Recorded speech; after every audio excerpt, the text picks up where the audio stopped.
Yes, you got to bring your own music. You know, this is a serious occasion. It's Halloween. You know, my son told me he wanted me to wear something, so it's happening. It's happening. What's he gonna be? I can't give away his secrets. He told me to take it to my grave, so that's what I'm gonna do. What was your second choice for an outfit? This was my first and second. Um, I had a little bit more to get up, but you know, it is what it is. What's harder, Quidditch or five quarters of football?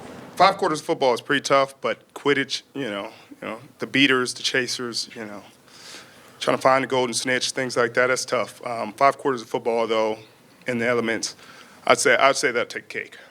Next.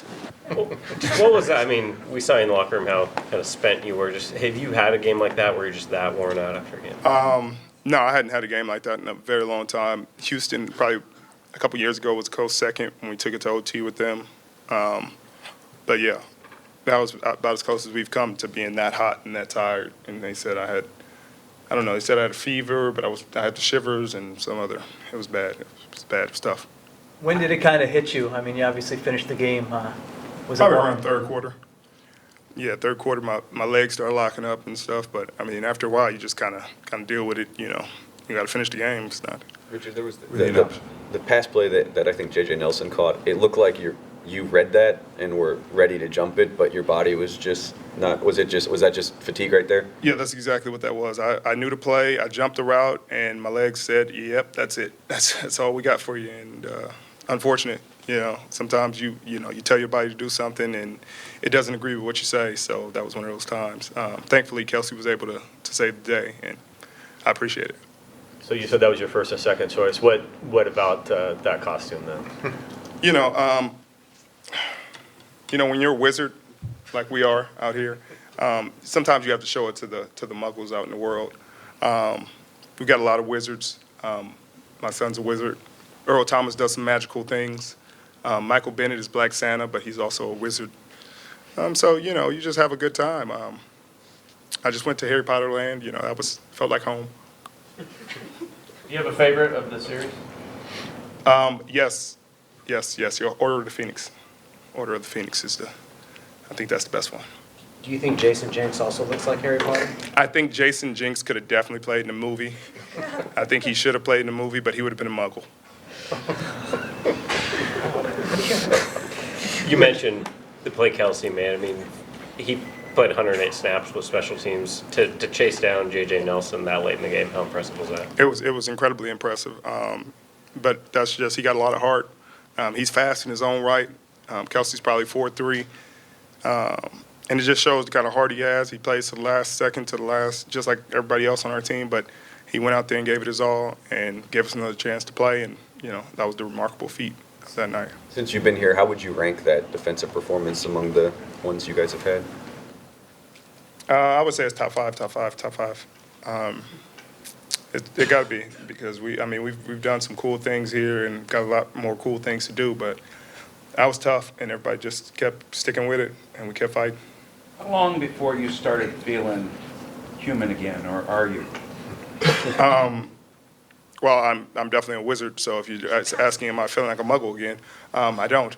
But I started feeling better probably around late yesterday, last night, just getting more fluids in me, getting more energy. Legs start getting back under me. So, yeah. Did you mind do you kind of lose focus and consciousness a little bit? I mean, they didn't let me lose consciousness, but I definitely wasn't focused. And, that's why they wouldn't let me go for a long time until I got my focus back. And they looked me in the eye and they just kept saying I wasn't right and I was looking clammy and stuff like that. But after a while, you get some energy, you get some food, and you get your stuff back. If you go back to the Julio touchdown from a week ago, it appeared you were disappointed with the communication level. Has there been changes in the communication method, and if so, does it meet what you would describe as a sound change? Yeah. There's been minimal changes, but just more on the same page than we were that day. More in tune with what we're going to do in certain situations, more in tune with how we're going to play situations, and that's helped out a lot. He talked about playing more aggressive coverage just because of how quickly Drew gets the ball out. What does that mean for you? How does that differ from what we've seen? Honestly, it does not differ, honestly, much from what we've done the last couple weeks because we've been pretty aggressive every down. Atlanta, there's, 40 seconds left in the game, and we played man pressure. We ran man pressure every play. And that's about as aggressive as you can get other than calling cover zero. So, yeah, I think we're pretty much staying true to what we've been doing. What was the conversation like on the, Just making sure. I thought I saw something. what was the conversation like on the sidelines late in the fourth quarter and going into overtime among the defenders? Because you guys were all on the edge. The coach is saying this is the kind of game we like. This is the situation we want to be in. We want it to be hard. We want it to be tough. We want the game to be on our shoulders, and that's how it was. And we appreciate those moments. How concerned were you for your well-being?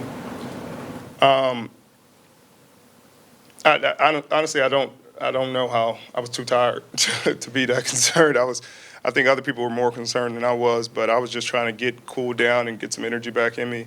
Honestly, it was just a blur. I don't remember being too concerned, or I remember them saying something about a stretcher and paramedics, and I was like, yeah, that's not how we're gonna end this today. After the play that Nelson, were you almost relieved they weren't throwing at you more, the way you responded to that one? No, I mean, after that, it was over. After that, I think we. Up to that point, looking back, is it a fortunate thing they weren't throwing at you more? Oh, no, I mean, shoot, up to that point, I didn't know. I felt like my legs were still under me. I still had a few PBUs and breaks on balls, but it just, consecutive over time, over a lot of plays, your body just eventually wears down. Late in the overtime period, after the long game, it would have been easy to just kind of concede, well, they're going to kick a short field goal. And yet, Earl makes an incredible play over by the pylon. Bobby makes an incredible play right there in the 5-hole. Is that something where you guys talk and say, hey, do you take great pride that you had that kind of effort that late in the game and you know it's extraordinary, or is it something that you just say, hey, that's just us and don't give it a lot of thought? Well, we got a bunch of guys like Bobby and Earl and KJ Wright and Kelsey McRae that make extraordinary things look ordinary on a daily basis. So that's the way we treat it. We treat it like status quo. Those were fantastic plays, and they were unbelievable. But that's just who they are as players, as people, as teammates. They give everything they got, and they're not gonna quit. They're not gonna die.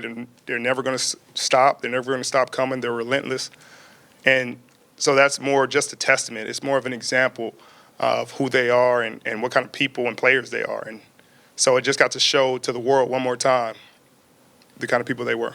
Richard, when you went back and watched the tape, on the play that looked like Earl had a pick and you got a flag on that play, what did you see on tape on that?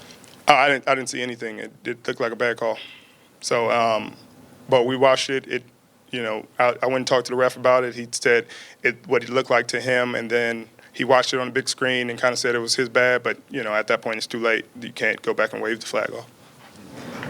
Ask Pete the same thing, but how much pride do you guys take in the consistency with which this defense has performed, not just week to week, but over years? Well, we take a lot of pride in our standard more than anything. We take a lot of pride in how high of a level that we hold ourselves to individually and collectively. And at the end of the day, everything else kind of sorts itself out. All the rankings, all the accolades, everything else kind of falls into place, but we more focus on the things we can control, our effort, our attitude, our assignments, and giving everybody everything you got. If you got a pulling guard and you're a corner and you got to turn him back to the linebacker, then you turn him back. If you're a linebacker and you got to guard a receiver, you got to guard a receiver. That's your job on the play. And I think those are the kind of sacrifices that nobody sees, that guys make, that allow us to be who we are. I don't think, guys on other teams necessarily do that on a consistent basis, sacrifice for one another. Our coaches say, lay on the barbed wire for your brother, and that's what we do. When you talk about that, the guys taking mismatches, is that one of the things that makes it harder for opponents to succeed against you guys because it's harder to force bad situations? Yeah, it's one of those things that does give us the strength, is that they can match us up with just about anybody, and we trust God to get the job done. We trust God to win, to find a way to be veteran, to be champion enough to win the rep, and it works out more times than not. Thinking back to the 2013 when you played the Saints on that Monday night game, and everybody wondered how are you going to match up with Sproles, how are you going to match up with Jimmy Graham. If I remember right, you guys just played your defense. Yeah, that's what we always do. There's always a ton of questions going into the week of how we're going to change and do this, and for 5-6 years now, we've answered that question the same exact way by playing the same way we always play. And there's times where other teams are trying to figure out what we're doing, like we've changed something over the years, like we've changed coverages, like we do something exotic. We don't do anything exotic. We play as hard as we can, as long as we can, and we make you deal with us. How close did you feel you were to getting Catanzaro's kick, and do you feel like you guys kind of had him rattled at that point a little bit? I felt like I would have got it if he would have kicked it right. If he would have kicked it straight, I would have blocked it. But Bobby might have blocked it as well, again. But, yeah, Bobby was probably in his head. I mean, you jump over the line and block a kick like that, I mean, shoot, yeah, you're going to be in his head. You just walked over the line. That's pretty much as intimidating as you can. We knew their snap count. We knew their cadence. And, you know, I heard somebody saying it was, you know, they were arguing or complaining. You know, we can't do that because it's one of our rules of the program, so we can't indulge in complaining or whining about a call. But it was a legal play.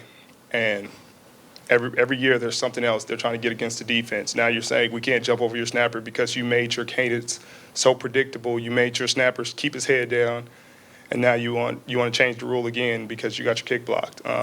That's unfortunate. Bruce Arians said it was bad for football to allow players to jump over the snapper like that. It's bad for his team.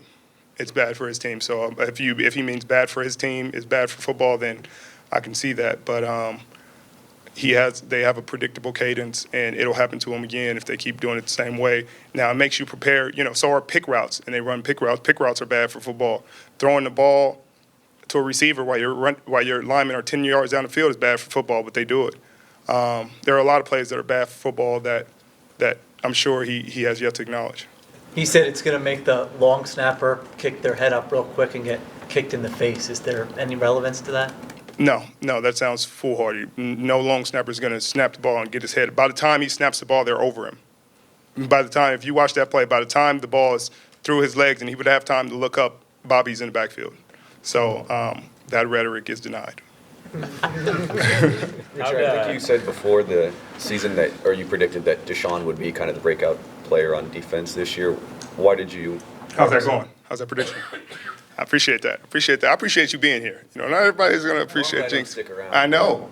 You know, I had to wear a costume to keep you around. You know, these are the kind of things I got to do to keep Jason Jinx in the room. But I think it's cool. I think he's showing exactly who he's always been. He's been very consistent, very reliable, stout, great tackler, great in coverage.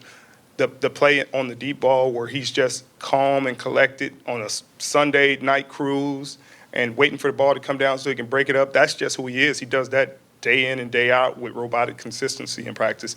That wasn't a play where we're like, oh my God, he's gotten behind him and he's not in position. What's going to happen? We know exactly what he was going to do because he does it all day and night. And we say it's not on Shed. So if anybody wants to make a poster or anything, not on Shed, and Shed happens.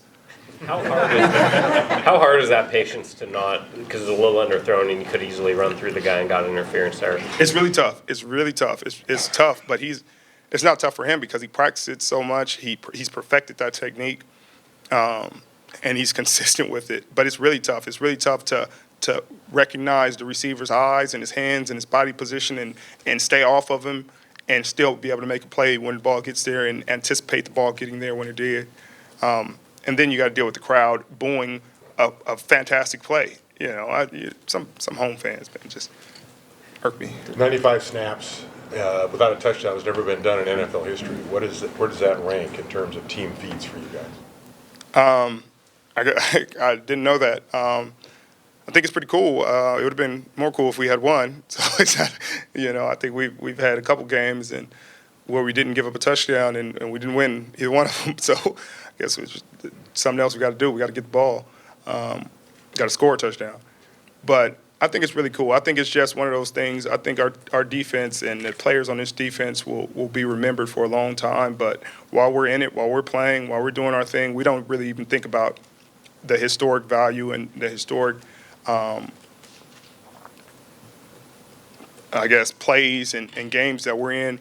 we just keep trying to play hard and keep trying to put it on tape until we can, until our bodies run out and guys don't have it anymore. You know, these windows don't last forever, so we're just trying to enjoy it while we're here. How's Tuba Rubin in pass coverage? We saw him. The best.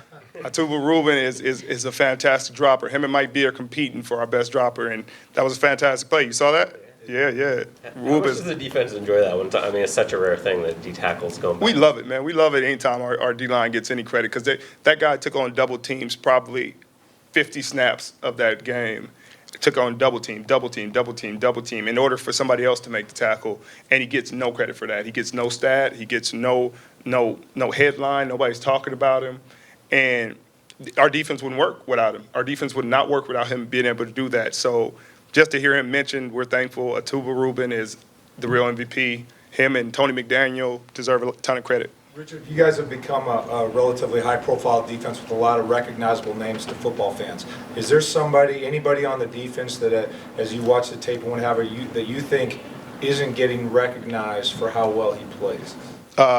Tuba Rubin, Tony McDaniel, KJ Wright. Those are guys that come immediately to mind. Love for them to get their recognition, their just due, because, like I said, this defense doesn't work without them, and every week in and week out, they get ignored. And, you know, people are wondering how great running games aren't running for a lot of yards on us. It's because of those guys.